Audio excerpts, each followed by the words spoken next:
भक्तों, 2 दिन पहले हुई पूज्य गुरुजी महाराज ने महापुराण की कथा में बताया कि अगर साल भर आप उपाय करते करते थक गए हों और रत्ती भर भी फायदा ना दिख रहा हो तो महाराज जी ने बहुत विशेष बात बताई। गुरुजी ने आगे बताया, मकर संक्रांति के दिन 14 दीपक वाले उपाय से बदल जाएगी जिंदगी, दौड़ी चली आएंगी माता लक्ष्मी। मकर संक्रांति उपाय। श्री शिवाय नमस्तुभ्यम। दोस्तों, आप सभी लोगों को मकर संक्रांति की बहुत बहुत हार्दिक शुभकामनाएं। लाइक जरूर करें और चैनल को सब्सक्राइब करना ना भूलें। दोस्तों, आप सभी लोग जानते हैं कि साल 2025 की मकर संक्रांति इस बार 14 जनवरी 2025 के दिन पड़ रही है और इस मकर संक्रांति का सबसे विशेष और महत्वपूर्ण हिस्सा यह है कि इस बार की जो मकर संक्रांति है वह मंगलवार के दिन पड़ रही है। तो इसलिए इस मकर संक्रांति को हम मंगल मकर संक्रांति कह सकते हैं और इसका महत्व और भी बढ़ जाता है क्योंकि मंगलवार का दिन हनुमान जी का बहुत ही प्रिय दिन होता है। साल 2025 की शुरुआत भी मंगलवार के दिन ही हुई थी और इसी दिन मकर संक्रांति बढ़ रही है, तो इस दिन का महत्व और भी ज्यादा बढ़ गया है। आप सभी लोगों में से बहुत सारे लोग इस दिन 14 दीपक वाला उपाय करने वाले होंगे। इसके लिए आपको कुछ बातें समझ नहीं आई होंगी और साथ ही इस 14 दीपक वाले उपाय को हम 14 दीपदान के नाम से भी जानते हैं। तो इस वीडियो में आप लोगों को इस उपाय के बारे में पूरा बताया जाएगा कि दीपदान कब करना है, कैसे करना है, कौन इसे कर सकता है। ये सारी बातें आपको इस वीडियो से पता चल जाएंगी और आप इस उपाय को अच्छे से कर सकते हो और इस उपाय का फल भी ले सकते हो। इस वीडियो को देखने और सुनने के बाद आपको किसी तरह का कोई भी संदेह नहीं रहेगा कि दीपदान कैसे करना है। तो चलिए शुरुआत करते हैं। मगर इससे पहले अगर आपने अभी तक वीडियो को लाइक और चैनल को सब्सक्राइब नहीं किया है तो अवश्य कर लें। आप सभी की जानकारी के लिए बता दें कि मकर संक्रांति के दिन से यानी कि 14 जनवरी 2025 से हमारे चैनल पर माघ मास महात्मा की कथा भी शुरू हो रही है, जिसका रोज एक अध्याय की वीडियो हम अपलोड करेंगे। यह वीडियो आप सुबह 5 बजे से देख सकते हैं। माघ मास महात्मा का अध्याय सुनने से ही सभी तरह की इच्छाएं पूर्ण होती हैं और भगवान सूर्यदेव, भगवान श्री विष्णु और माता लक्ष्मी की कृपा बनी रहती है। तो आपसे निवेदन है कि हमारे चैनल को अवश्य सब्सक्राइब करें। मकर संक्रांति 2025 मकर संक्रांति के दिन 14 चीजों का विशेष महत्व होता है और किसी भी प्रकार से अगर आप 14 चीजें मकर संक्रांति के दिन दान करते हैं तो इसका आपको विशेष फल मिलता है। तो यह बात भी आप लोग जानते हैं कि 14 दीप दान भी होता है। तो मकर संक्रांति को आप 14 दीपक वाला उपाय जरूर करें। तो आइए जानते हैं कि यह उपाय कैसे करना है। 14 दीपक वाला उपाय कब करना है। मकर संक्रांति के दिन किए जाने वाला 14 दीपक वाला उपाय आपको सिर्फ मकर संक्रांति के दिन ही करना है। इसके अलावा यह उपाय किसी और दिन नहीं होगा। 14 दीपक वाला उपाय किसको करना है? 14 दीपकों वाला उपाय घर की माता बहनों को करना है। जो घर में बड़ी माताएं बहनें होंगी वह यह 14 दीपक वाला उपाय कर सकती है। 14 दीपक वाला उपाय किस समय करना है? मकर संक्रांति के दिन 14 दीपक वाला उपाय आपको सुबह के समय करना चाहिए, पर इस उपाय को आप पूरे दिन में कभी भी कर सकते हैं। सबसे जो सही समय है वह सुबह का समय है। उसके बाद दोषकाल या शाम के समय भी आप यह उपाय कर सकते हैं। 14 दीपक किस चीज के लेने हैं दोस्तों? मकर संक्रांति के दिन 14 दीपक वाला उपाय अगर आप कर रहे हैं तो आप लोगों को मुख्यतः मिट्टी के ही दीपक लेने हैं। आपको इस बात का ध्यान रखना है कि एक बार यूज किया हुआ दीपक नहीं लेना है। दीपक बिल्कुल कोरा होना चाहिए। नए दीपक को यूज करने से पहले उसको कुछ समय के लिए पानी में भिगोकर रख दे। बाद में इसको पानी से बाहर निकालकर सुखा लें। ऐसा करने से दीपक में भरा हुआ तेल का रिसाव कम होता है। अगर आपकी आर्थिक स्थिति बहुत अच्छी है तो आप पीतल के दीपक दान करना चाहते हैं तो आप पीतल या तांबे या स्टील या किसी भी धातु के दीपक में दीपदान कर सकते हैं। और अगर आपके पास ये दोनों ही नहीं है तो आप आटे के दीपक भी तैयार कर सकते हैं। आटे के दीपक बनाते समय आपको इस बात का विशेष ध्यान रखना है कि आटे को गूंदते समय उसमें नमक नहीं डालना है। मतलब बगैर नमक के आटे की आपको 14 दीपक बना लेने हैं। 14 दीपक में कौन सी बाती रखनी है? दोस्तों, दीपकों के अंदर आपको लंबी बाती रखनी है क्योंकि दोस्तों इस 14 दीपक वाले उपाय में हमें अलग अलग जगह पर यह दीपक जलाने हैं। पर कुछ जगहों पर गोल बाती ही लगती है तो कुछ जगहों पर लंबी बाती लगती है। पर अगर हम उपाय कर रहे हैं तो हम अलग अलग बाती के दीप नहीं जला सकते हैं, हमें एक ही बाती लगानी पड़ेगी। तो सबसे ज्यादा लंबी बाती वाले दीप ही हमने लगाने हैं। इसलिए हम 14 लंबी बाती के दीपक को तैयार करके 14 दीपकों के अंदर एक एक बाती रख देंगे। 14 दीपकों में कौन सा तेल डालना है दोस्तों, 14 दीपक तैयार करने के बाद उनमें लंबी बाती रखने के बाद अब बारी आती है उसमें तेल डालने की। तो यहां पर हम आपको बता दें कि इसमें आप 3 तरीके का तेल डाल सकते हो। सबसे पहले, अगर आपके पास तिल्ली का तेल रखा हुआ है तो आप इन 14 दीपक के अंदर तिल का तेल डाल सकते हो। पर इसके अलावा आप सरसों का तेल भी डाल सकते हो और देसी घी का भी प्रयोग कर सकते हो।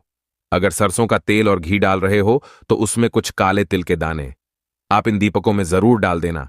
अगर तिल के तेल का प्रयोग कर रहे हो तो फिर काले तिल के दाने डालने की जरूरत नहीं पड़ेगी। दोस्तों, दीपकों में तेल डालने से पहले इस बात का ध्यान रखें कि दीपकों के अंदर एक ही तरीके का तेल डलेगा। अब आपकी मर्जी है कि आपके पास कौन सा तेल आसानी से मिल जाएगा, वह तेल आप इस उपाय में प्रयोग कर सकते हैं। 14 दीपक को कौन सा तेल डालना है, इसके बाद आप सभी दियों में तिल डालना है। तिल आप कोई से भी ले सकते हो, चाहे सफेद तिल चाहे काले तिल। अगर आपने पहले से ही दीपकों में तिल का तेल डाला है तो आप तिल ना डालें तो भी चलेगा, परंतु अगर आपने सरसों का तेल या फिर देसी घी का प्रयोग किया है तो आप तिल अवश्य डालें। आपको हर एक दिए में थोड़े से काले या सफेद तिल डालने हैं। मकर संक्रांति के शुभ अवसर पर काले तिल का प्रयोग भी बेहद शुभ माना जाता है, क्योंकि काला तिल शनिदेव का प्रतीक माने जाते हैं।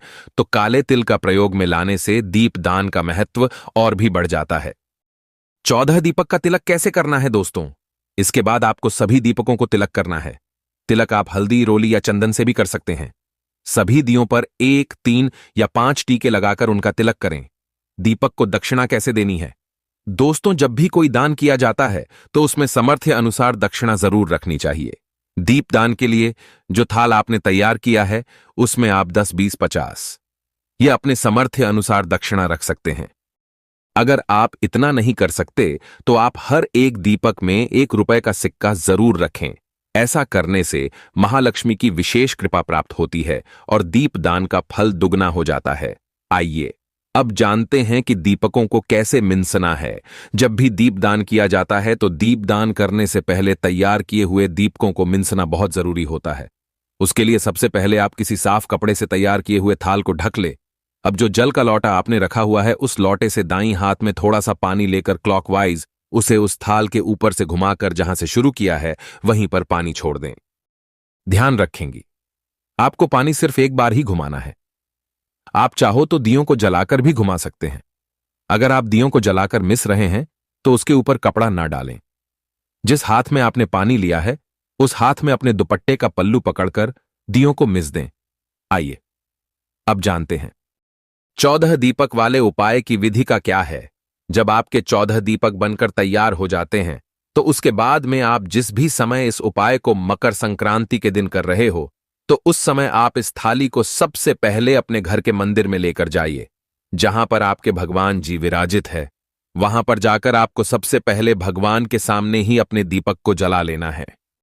अभी आप शुरुआत में 4 से 5 दीपक जला दें, क्योंकि यह दीपक आप घर में रखेंगे, पर इसके बाद के जो दीपक है वह बाहर रखेंगे, जिसकी वजह से आप इन दीपकों को लगातार इतनी दूर जलाकर नहीं ले जा सकते। इसलिए बाकी के दीपक आप उनके स्थान पर ही जाकर जला सकते हैं। आइए अब जानते हैं कि 14 दीपक जलाने वाली जगह पर क्या रखना चाहिए दोस्तों।